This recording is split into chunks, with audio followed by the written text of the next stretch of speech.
કહ્યું આ કથા શ્રવણની વિધિ તો સનત કુમારોએ નારદજીને સંભળાવી હતી. ફરી પ્રશ્ન કર્યો કે સનત કુમારો પણ સતત પરિભ્રમણ કરે, નારદજી પણ સતત પરિભ્રમણ કરે, તો આ બંને મળ્યા ક્યાં? કથા કહેતા સુતજી કહેવા લાગ્યા, એકદા હિ વિશાલાયામ ચત્વાર ઋષયો મલાહા સત્સંગાર્થ સમાયાતા દદ્રશુસ્તત્ર નારદમ. બદ્રી વિશાળ ક્ષેત્રમાં એકવાર સનત કુમારો ભેગા થયા સત્સંગ માટે. સત્સંગાર્થ સમાયાતા. 4 ધામ આપણે ત્યાં પ્રસિદ્ધ છે. ઉત્તરમાં બદ્રીનાથ, પૂર્વમાં જગન્નાથ, પશ્ચિમમાં દ્વારિકાનાથ અને દક્ષિણમાં શ્રી રંગનાથ. શ્રી રંગજી એ 4થું ધામ કહેવાય. બાલાજી આદિ બધા ભગવત ધામો છે, પણ 4થા ધામમાં શ્રી રંગનાથ આવે છે. અને 5મું ધામ જે ભારતના હૃદયમાં બિરાજે છે, બોલો ગોવર્ધનનાથ. અને ગર્ગ સંહિતા એમ કહે, આ 5મા ધામમાં ન જાઓ ત્યાં સુધી 4 ધામની યાત્રા અધૂરી કહેવાય. અહીંયા સત્સંગ માટે એકત્રિત થયા. નારદજીને જતા જોયા. સંત ચિંતનમાં હોય તો સમજમાં આવે, નારદજીના મુખમાં ચિંતા દેખાય. રોક્યા. આમ ઉતાવળા ઉતાવળા ક્યાં જાઓ છો નારદજી? ક્યાંથી આવી રહ્યા છો? નારદજી પોતાનો વૃત્તાંત કહેવા લાગ્યા. અહમ તો પૃથ્વીમ યાતો જ્ઞાત્વા સર્વોત્તમામિતિ પુષ્કરમ ચ प्रयागम च काशीम गोदावरीम तथा. नारद जी कहने लगे, इस पृथ्वी को सर्वोत्तम जानकर मैं यहां यात्रा करने आया. પણ જેટલા યાત્રાના સ્થળો ગણાવ્યા એ બધા તો ભારતમાં જ છે. એટલે પુરાણોમાં ક્યાંક ક્યાંક પૃથ્વી શબ્દ ભારત માટે વપરાયો છે. મહાપ્રભુજી માટે પણ આપણે કહીએ છીએ ને, મહાપ્રભુજીએ 3 વાર પૃથ્વી પરિક્રમા કરી. તો મહાપ્રભુજી ભારતની બહાર નથી પધાર્યા. ત્યાં હરિયાણા સુધી પધાર્યા, કુરુક્ષેત્ર. પણ સરસ્વતી નદી ત્યાંથી વહે અને મહાપ્રભુજી સરસ્વતી નદીનું ઉલ્લંઘન નથી કરતા, એટલે ત્યાંથી પાછા વળી ગયા. પણ ભારતની બહાર નથી પધાર્યા. એટલે પૃથ્વી શબ્દ પુરાણોમાં ભારત માટે વપરાય છે. તીર્થોના નામ ગણાવ્યા, બધે જ હું ગયો, પણ ક્યાંય મને શાંતિનો અનુભવ ન થયો. કારણ કે જે તીર્થમાં વ્યક્તિ જાય છે, અને ઘણીવાર ચિંતા પણ થાય, જે રીતે તીર્થોનું, ભગવત ધામોનું સોશિયલ મીડિયા પર માર્કેટિંગ થાય, અને પછી તો એટલા બધા લોકો જવા લાગે. જો દુનિયામાં ફરવા જવાની ઘણી બધી જગ્યાઓ છે. તીર્થમાં જેને જવું હોય એને તીર્થ બુદ્ધિથી જ જવું. બાકી ફરવાની ઘણી જગ્યાઓ છે, અને ખાલી ફરવા વાળા લોકો એટલી ભીડ કરી દે કે જેને ખરેખર આત્મોદ્ધાર કરવો છે તીર્થમાં જઈને, એને તો મોકા જ ન મળે, એને તો રૂમ જ ન મળે, એને તો જવાના અવસર જ ન મળે. તો ફરવાની જગ્યા ઘણી છે, સારી સારી જગ્યાઓ છે, ત્યાં જાઓ. તીર્થોમાં જેણે આત્મકલ્યાણ કરવું છે, જેણે પોતાના પાપનો નાશ કરવો છે, જેણે ભગવત પ્રાપ્તિ કરવી છે, એણે જ જવું જોઈએ. કારણ કે તીર્થ ભૂમિ એ કોઈ સાધારણ ભૂમિ નથી. એ હરવા ફરવાની જગ્યા નથી. એ પાપ મુક્તિના સ્થાનો છે, જ્યાં ભગવાનનો અખંડ નિવાસ છે. અને ભગવાનના ધામમાં જ્યારે જાઓ ત્યારે બહુ વિવેક બુદ્ધિથી જાઓ. શાસ્ત્ર તો એમ કહે, બીજી જગ્યાએ કરેલા પાપ તીર્થોમાં જવાથી નાશ પામે, પણ તીર્થોમાં કરેલા પાપ ક્યારેય મટતા નથી. વજ્રલેપમ ભવતી, વજ્રલેપ થઈ જાય. ઘણી બધી વસ્તુઓનું એમ થાય, બહુ માર્કેટિંગ ન થાય તો સારું. કારણ કે જે ખરેખર એના અધિકારી છે એ લોકો એનાથી વંચિત રહી જાય. ઘણીવાર લોકો ગાયના દૂધનું પણ એટલું બધું માર્કેટિંગ કરી દે, અને બહુ જો માંગ વધી જશે ને તો લોકો ગાય પર અત્યાચાર કરવા લાગશે. એટલે અમુક વસ્તુ ઓર્ગેનિક ઢંગથી આગળ વધે ને, કુદરતી ઢંગથી આગળ વધે ને, એ જ સારું છે. અમુક વસ્તુનો અતિશય પ્રચાર એના નાશનું કારણ બની જાય. વ્રજનો તમે ઘણીવાર બહુ જ પ્રચાર લોકો કરી દે છે, તો એટલા બધા લોકો જાય, અને પૂનમ જાય ને એકમ આવે ને ત્યારે વ્રજ જોવા જેવું હોય, કચરાનો ઢગલો બની ગયો. અમુક સ્થાનો, અમુક કારણો માટે જ એને સંગ્રહિત કરીને રાખો, એમ મારું માનવું એમ છે.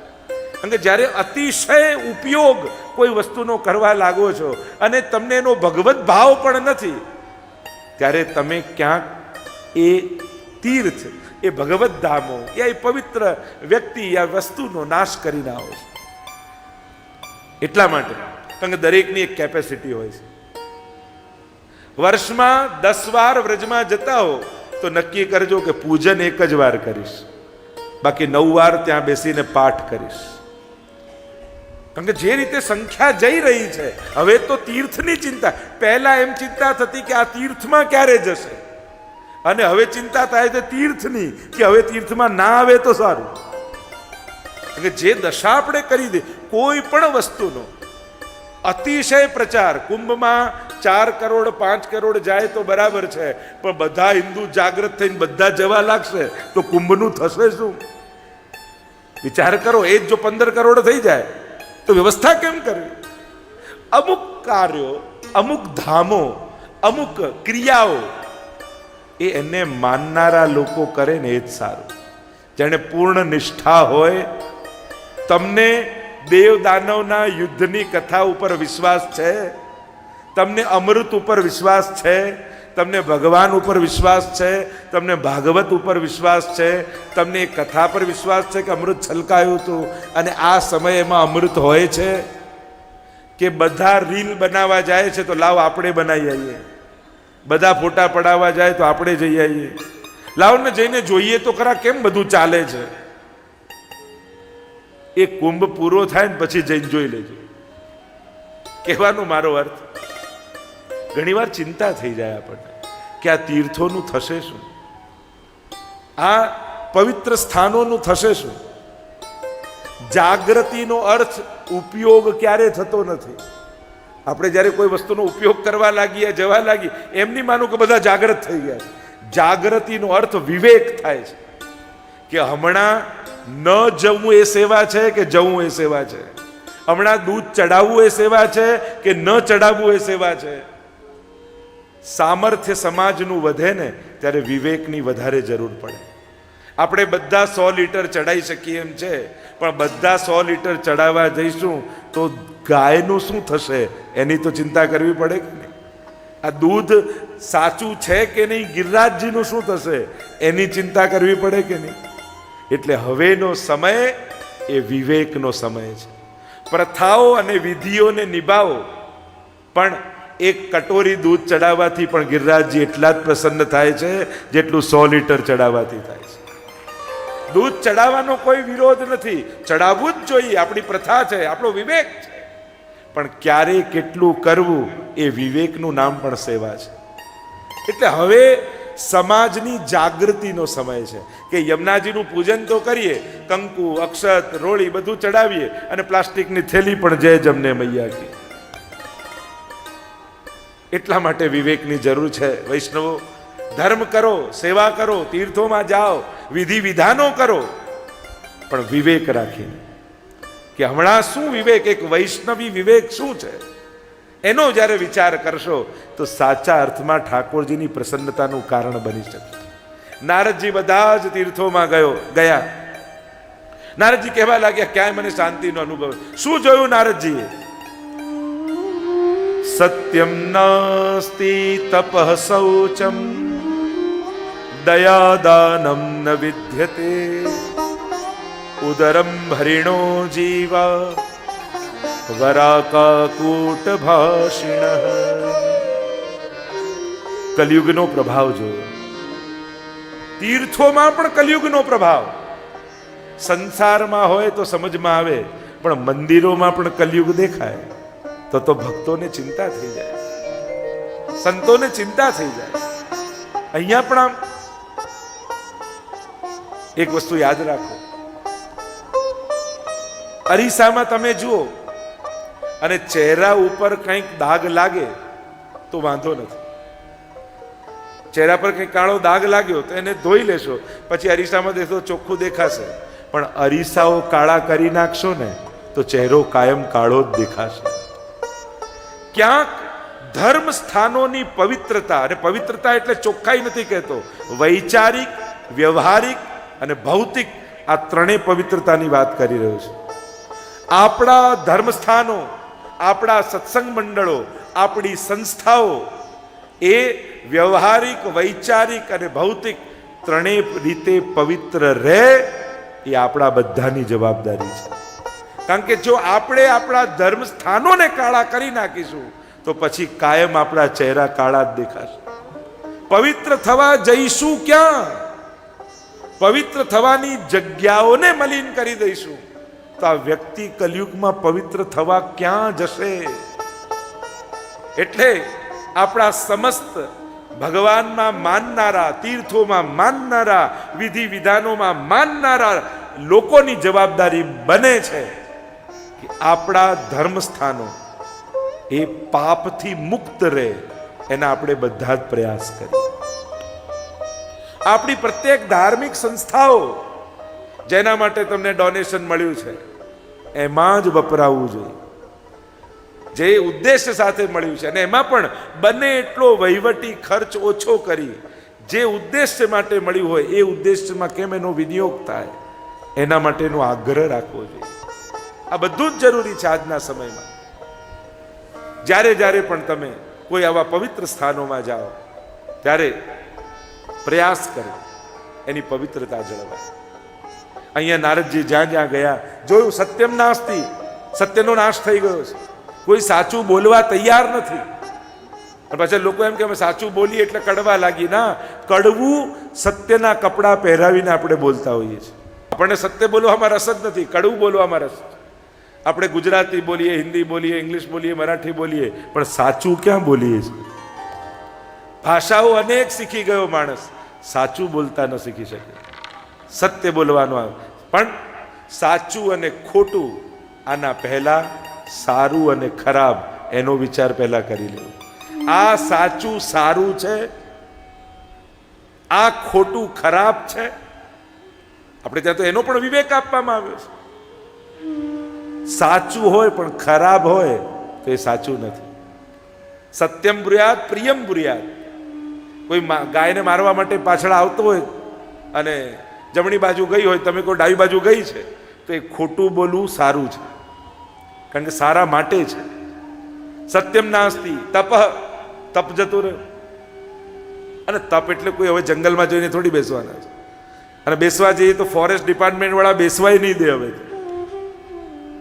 તપ એટલે ભગવાને જેવા સંજોગ આપ્યા છે, જેવા વ્યક્તિને સ્વજનો આપ્યા છે, એ બધું હસ્તે મોઢે સ્વીકારી લેવું એ જ આજના સમયનો તપ છે. અને એમ પણ ઘરમાં કોઈ એક ઘસાનાર હોવું જોઈએ, ઘરમાં કોઈ એક અગરબત્તી જેવું હોવું જોઈએ જે બળતા બળતા પણ ઘરને સુગંધિત રાખે. નહીં તો અત્યારના તમે તકલીફ એ છે કે જેને પૂછો બધાને એમ લાગે અમે જ ઘસાઈએ છીએ, બાકી બધા મજા કરે છે. જો ઘરમાં બધા જ ઘસાય છે તો મજા કોણ કરે છે? મૂળ વાત એ છે, ક્યાંક કોઈક પોતાનો હક છોડનાર હોય ને તો ઘરમાં મેળાપ રહે. પણ ઘરમાં જો બધા જ પોતાના હકની વાત કરવા લાગે ને તો પછી ભેગા રહેવું અઘરું થઈ જાય છે.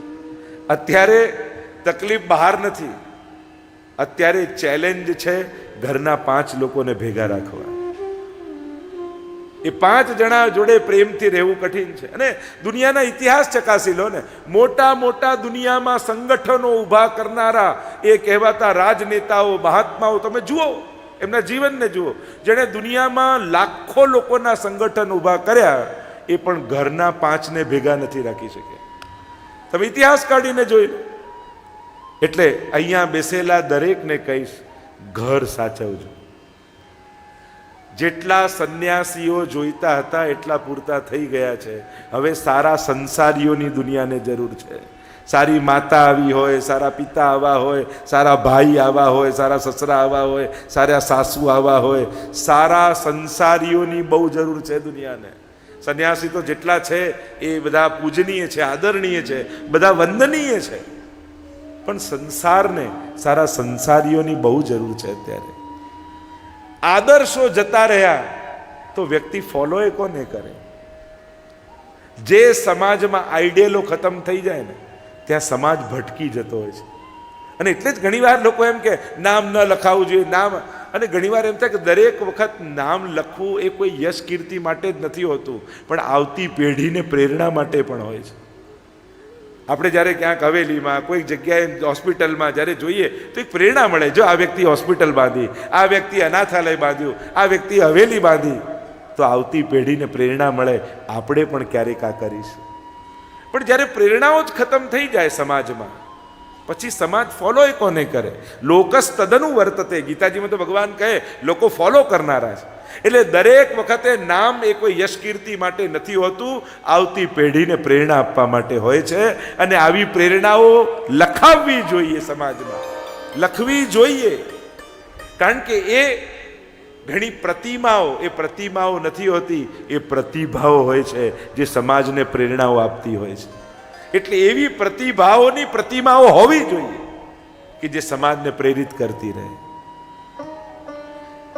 સર્વત્ર પરિભ્રમણ કરતા નારદજી જોવા લાગ્યા, કલયુગનો પ્રભાવ જોયો. અને જ્યારે પ્રભાવ જોયો એમ થયું કે આમાંથી બચવું કેમ? પરિભ્રમણ કરતા કરતા નારદજી કહેવા લાગ્યા સનતકુમારોને કે હું વૃંદાવનમાં આવ્યો. વૃંદાવનમાં યમુનાજીના તટ પરથી હું જઈ રહ્યો હતો, એટલામાં પાછળથી અવાજ સંભળાયો, ભો ભો સાધો ક્ષણમ તિષ્ઠ મચ્ચિંતામપિ નાશય, महात्मन क्षणवार के लिए खड़े रह जाइए. वड़ीने જોયું, આશ્ચર્ય. એક યુવાન સ્ત્રી, એના ખોળામાં બે વૃદ્ધ પુરુષો સૂતા છે. ઘણી સ્ત્રીઓ પંખો કરી રહી છે, ચમલ ઢારી રહી છે, સેવા કરી રહી છે. આશ્ચર્ય થયું, આ સ્ત્રી કોણ? આ બંને પુરુષો કોણ? પૂછું કોણ છે તું? અને ત્યારે સ્ત્રીએ પરિચય આપતા કહ્યું, અહમ ભક્તિ રીતિ ખ્યાતા ઇમૌ મે તનયૌ મતૌ જ્ઞાન વૈરાગ્ય નામાનૌ કાલ યોગેન જર્જરૌ. સ્ત્રી કહેવા લાગી, અહમ ભક્તિ, હું ભક્તિ છું.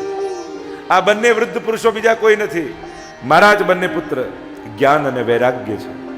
કાલ યોગેન જર્જરૌ ઉત્પન્ના દ્રવિડે સાહમ વૃદ્ધિમ કર્ણાટકે ગતા ક્વચિત ક્વચિત મહારાષ્ટ્રે ગુર્જરે જીર્ણતામ ગતઃ. કહ્યું, કાલ યોગથી આમ બન્યું. સંસારમાં જોવા જાવ તો માં ગરડી હોય, પુત્રો યુવાન હોય, અહીંયા તો ઊંધું બન્યું. ઉત્પન્ન થઈ દ્રવિડ દેશમાં, કર્ણાટકમાં વૃદ્ધિ પામી, મહારાષ્ટ્રમાં પૂજાઈ, ગુજરાતમાં આવીને હું ગરડી થઈ ગઈ. હવે આવું કહે તો ગુજરાતના સંતો મહાત્માઓને ગમે, એટલે અનેક પ્રકારના અર્થો કર્યા કે યુવાનીમાં તો બધા રાખે બરાબર, ઘડપણમાં જે બાને સાચવે ને, બા બધી મિલકત એને આપતા જાય. તો ઘડપણમાં ગુજરાતના લોકોએ સાચવ્યા તો બધી મિલકત આ ગુજરાતના લોકોને આપતા ગયા. અનેક અનેક ભાવ. પણ અહીંયા થયું કે ગુર્જરે જીર્ણતામ ગતઃ, ત્યાં આવીને હું જીર્ણ થઈ. પણ ભક્તિ કહેવા લાગી, જ્યારે હું વૃંદાવનમાં આવી અને વ્રજની ભૂમિનો જ્યાં સ્પર્શ થયો, આપણા બધાનો અનુભવ. આ ઘણા વૈષ્ણવ યાત્રા કરવા જાય ને લીલી પરિક્રમા, તો બધા જ જતા હોય એટલે ઉત્સાહમાં નામ લખાવી દે. અને પછી જ્યાં વ્રજયાત્રામાં જુએ તો પાલ હોય ને એમાંય ઠેકાણા ના હોય, એક પાટ પડી હોય, અરે અમે તો વીઆઈપી પાલ, અરે વરસાદ પડે તો બધું વીઆઈપી થઈ જાય. એક વરસાદ આવે એટલે બધું વીઆઈપી, બધું ખાસા થઈ જાય. ના ભોજનના ઠેકાણા, ના સુવાના ઠેકાણા. અને એમ થાય કે બસ આ વ્રજયાત્રા થઈ જાય, એક વાર કરી લીધી, બીજી વાર તો નહીં ફાવ્યો. અને 40 દિવસ વ્રજયાત્રા પૂરી થાય અને એમાં તો એવા નવા નવા વૈષ્ણવ સાથે મેળાપ થઈ જાય અને દૂર થતા છૂટા પડતા આંખમાં આંસુ આવી જાય, ગળે મળે, અરે અહીંયા આપણે આવ્યા. અને પાછા ઘરે પહોંચે ને એટલે બીજી બધી જે સખીઓ હોય ને મંડળના બહેનો હોય એ મળવા આવે. ઓ આ તો વ્રજયાત્રા કરીને આવ્યા. અને મળવા આવે, બપોરના સમયે બેઠા હોય અને વ્રજયાત્રાની વાત કરતા કરતા એમ કહે, અરે ત્યાં તો સવારે 3 વાગે જાગી જતા અને ચાલીને જઈએ, ભોજનના ઠેકાણા ન હોય, બધી બેઠકજીમાં બધી જારી ચસપસ કરીએ અને એવો આનંદ આવે, ઠાકોરજી કૃપા કરે ને તો ફરી એકવાર યાત્રા કરવા જવું છે. જે નક્કી કરીને આવ્યા હતા આ છેલ્લી વાર છે, પણ એનો વિચાર કરતા કરતા એવો ભાવ આવે, પ્રભુ કૃપા, આ વ્રજનું આકર્ષણ છે. એટલે તો કહ્યું, મુક્તિ કહે ગોપાલ સો મેરી મુક્તિ બતાય, અને વ્રજરજ ઉડી મસ્તક લગે તો મુક્તિ મુક્ત થઈ જાય. આ વ્રજનો પ્રભાવ સ્પર્શ થતા જ ભક્તિ મહારાણી યુવાન બનીને નૃત્ય કરવા લાગે છે. કહ્યું કે જ્યાં વૃંદાવનમાં આવ્યો અને સ્પર્શ થતા જ ભક્તિ મહારાણી નૃત્ય કરવા લાગ્યા. એક પલક જો રહીએ વૃંદાવન. હું તો યુવાન થઈ, મારા બંને પુત્રો વૃદ્ધ થઈ ગયા. એટલે કે ભક્તિ મહારાણી પણ જ્ઞાન અને વૈરાગ્ય વગર પ્રસન્ન નથી. નારદજી, આપ કોઈ ઉપાય શોધો. ગીતાજીના શ્લોકોના ગાન કર્યા, વેદ મંત્રોના ગાન કર્યા, આળસ મરડીને ઊભા થાય, પાછા સુઈ જાય. આકાશવાણી થઈ, નારદજી સત્કર્મ કરો. કયો સત્કર્મ કરો એ ન કરો. આકાશવાણી હંમેશા કોડવડમાં, 8મો ગર્ભ તારો કાળ થશે, પણ દીકરો દીકરી કોઈ ચોખવટ નહીં. સત્કર્મ કરો. કયું સત્કર્મ કરો? વચન આપ્યું ભક્તિ મહારાણીને, તારા દુઃખનું નિવારણ કરીશ. શોધતા શોધતા ચાલ્યા નારદજી. પરિભ્રમણ કરતા કરતા બદ્રી વિશાલમાં આવ્યા. ત્યાં સનત કુમારો ને આ બધું વૃત્તાંત સંભળાવ્યું. સનત કુમારો કહેવા લાગ્યા, નારદજી અમારી પાસે ઉપાય છે, જલ્દી કહો શું ઉપાય? સનત કુમારો કહે, નારદજી તમે ભાગવત કથા કરો. ભાગવતનો એ પ્રભાવ છે, ભક્તિ મહારાની યુવાન થઈ જશે, જ્ઞાન વૈરાગ્ય યુવાન બની જશે. કોણ કરે? અમે તો સત્સંગ માટે જ આવ્યા છીએ. કોઈ બોલનારું મળે તો સાંભળવા બેસી જઈએ, કોઈ સાંભળનારું મળે તો ગાવા બેસી જઈએ. અમારે તો મતલબ સત્સંગથી છે. કોણ બોલે ને કોણ સાંભળે એનાથી અમારે ક્યાં મતલબ છે? નારદજી તમે કહો તો અમે પોતે ભાગવત કથા કરીશું. નારદજી તો પ્રસન્ન થઈ ગયા. ક્યાં કઈ રીતે વ્યવસ્થા કરું? હરિદ્વાર પાસે આનંદ નામનો તટ છે, ત્યાં આપ કથાના પંડાલ બાંધો, વ્યવસ્થા કરો, સર્વને આમંત્રિત કરો. બધાને આમંત્રિત કર્યા છે. નદીઓ, પર્વતો, ઋષિઓ મનુષ્યના રૂપ ધારણ કરીને કથા પંડાલમાં આવવા લાગી. આખો પંડાલ ભરાયો છે. અને જ્યાં ભાગવત મહાત્મ્યનું વર્ણન સનત કુમારો કરવા લાગ્યા, સનત કુમારો સ્વયં વ્યાસપીઠ પર બિરાજમાન થઈ ભાગવતના મહાત્મ્યને ગાન કરતા બોલ્યા, સદા સેવ્યા શ્રીમદ ભાગવતી કથા યસ્યા શ્રવણ માત્રેણ હરિ ચિત્તમ સમાશ્રય. સદા સેવન કરો આ કથાનું, કારણ કે આ કથા એવી છે જેના સાંભળવા માત્રથી સ્વયં ભગવાન કર્ણના માધ્યમથી શ્રોતાના હૃદયમાં આવીને બિરાજી જાય છે. અને એમાં પણ અંતકાલે તો એ નૈવ શ્રૂયતે સુખશાસ્ત્રવાક, જીવનના અંત સમયમાં કોઈ જો આ ભાગવત કથાને સાંભળી લે, એને તો લેવા માટે ભગવાન પોતે આવે છે. એવો પ્રભાવ કથાનો બતાવ્યો. જ્યાં કથાનું મહાત્મ્યનું વર્ણન કરી રહ્યા હતા, એટલામાં કથા પંડાલમાં એક આશ્ચર્ય થયું. બે યુવાન પુરુષોની સાથે ભક્તિ મહારાની પ્રગટ થઈ ગયા. પૂછવા લાગ્યા કે બતાવો, આખો પંડાલ ભરાયેલો છે, જ્ઞાન અને વૈરાગ્યની સાથે હું બેસું ક્યાં? અને ત્યારે કહ્યું, આ જે કોઈ પણ ભાગવત શ્રવણ કરવા આવ્યા છે એ ભક્તિ મહારાની જ્ઞાન અને વૈરાગ્યની સાથે તમે શ્રોતાઓના હૃદયમાં જઈને બિરાજમાન થઈ જાઓ. અને એટલા માટે જ્યારે પણ ભાગવત કથા શ્રવણ કરવા આવો ત્યારે સ્વયં ભક્તિ મહારાની જ્ઞાન અને વૈરાગ્યની સાથે તમારા હૃદયમાં આવીને બિરાજે છે. ચારે બાજુ જયઘોષ થયા છે. સ્વયં ભગવાન કથામાં પધાર્યા. વચન આપ્યું, જ્યાં જ્યાં ભાગવત કથા થશે ત્યાં હું પોતે આવીશ. એટલે જ કહેવાય કે જ્યાં મહાભારતની કથા થાય ત્યાં અશ્વત્થામા આવે, જ્યાં રામાયણની કથા થાય ત્યાં હનુમાનજી આવે, પણ જ્યાં ભાગવતની કથા થાય ત્યાં ભગવાન પોતે પધારે છે. જો પ્રભુ તો આવતા જ હોય છે. આપણી તકલીફ એ છે કે આપણને તો આપણા પહેરેલા ચશ્માથી ભગવાનને જોવા છે. અને સિરિયલો જોઈ જોઈને આપણને એમ થઈ ગયું ભગવાન આવે એટલે પેલા ધુમાડો થાય, લાઈટ થાય ને ટળંગ દઈને ભગવાન પ્રગટ થઈ જાય. અને આપણને તો એવી જ આદત છે કે હમણાં આવશે. જોવાની તૈયારી રાખજો. ઘણી વાર સાંભળતા સાંભળતા આંખમાંથી સરેલા અશ્રુમાં તમને ઠાકોરજી દેખાશે. દોડા દોડી કરી વ્યવસ્થા કરતા કાર્યકર્તાઓના પગમાં તમને ભગવાન દેખાશે. ક્યાંક ઉપાડેલા હાથથી આપતા પ્રસાદની કણિકા એ ઉઠેલા હાથમાં તમને ઠાકોરજી દેખાશે. જેને પ્રભુ જોવા જ છે ને એને અનેક રૂપે આવીને ઠાકોરજી દર્શન આપતા હોય છે. બસ તમારી ફ્રેમ બદલી નાખો, પણ આ જ ફ્રેમમાં જે ફોટો આવે એ જ મારો ભગવાન, તો પછી ભગવાનને બહુ સીમિત તમે કરી દેશો. ફોટા પ્રમાણે ફ્રેમ બનાવાય, ફ્રેમ પ્રમાણે ફોટો ના લેવાય. એક ગુરુની પધરામણી થઈ શિષ્યને ત્યાં. સેવાના રૂમમાં બતાવ્યો તો જોયું તો એક આટલી ફ્રેમમાં એક નાકનો ફોટો હતો. આ નાકનો ફોટો કોનો? કે ગુરુદેવ આપનો જ છે. ક્યારે? કે બ્રહ્મ સંવત સમયે ચિત્ર આપ્યું, મારી પાસે ફ્રેમ આટલી હતી ને તો કાપીને રાખ્યો તો ખાલી નાક જ રહ્યું. ગુરુદેવે કહ્યું સારું થયું, મારી નાક તો રહેવા દીધી તે. તો ફ્રેમ પ્રમાણે ફોટો ન કપાય, ફોટા પ્રમાણે ફ્રેમ બનાવાય. ભગવાનને આપણા સમજની ફ્રેમમાં સેટ કરવા જઈશું ને તો કાપકૂપ ઘણી કરવી પડશે. ભગવાનને ભગવાનની ફ્રેમમાં જ જોવાય. ક્યારે કયા રૂપે પ્રગટ થાય કોણ જાણે, જોવાની તૈયારી આપણે રખાય. આ ભાગવત એવી દ્રષ્ટિ તમને આપશે. જો ભાગવતના 5 ફળ અને એની ઘણી બધી ચર્ચા કરીએ ને કે સાક્ષાત ભગવત દર્શન થાય, ભગવત કૃપાનો અનુભવ થાય, ભગવત પ્રેમની પ્રાપ્તિ થાય, નિસંશયતા પ્રગટ થાય, અભયત્વ ભગવાન આપે. 5 ફળ ભાગવતના કયા છે. તમે ભાગવતનું શ્રવણ કરો તો આ 5 ફળની પ્રાપ્તિ તમને કહી છે. તો આ ફળની પ્રાપ્તિ ક્યારે થાય? સ્વયં ભાગવત પણ એક ફળ છે. નિગમ કલ્પ તરોર ગલિતમ ફલમ. કોઈ વૃક્ષ ઉપર ફળ લાગ્યું હોય, નિગમ વેદ રૂપી વૃક્ષ પર લાગેલું ફળ, અને તમે નીચે જઈને બેસો તો આ ફળ તમારી પાસે ક્યારે આવે? ફળ ક્યારે તમને પ્રાપ્ત થાય? તો કે ફળ પાકી જાય તમારા ખોળામાં આવી જાય. સંસારમાં ફળ પાકે ત્યારે ખોળામાં આવે. અલૌકિકમાં બેસનારો પાકી જાય ને ત્યારે ફળ આપમેળે ગોદમાં આવીને બેસી જાય. પુરુષોત્તમ ફલ દેત હૈ નેક જો બેઠો છાય. એટલે આપણે શું કહ્યું? આ બહુ પાકા વૈષ્ણવ છે.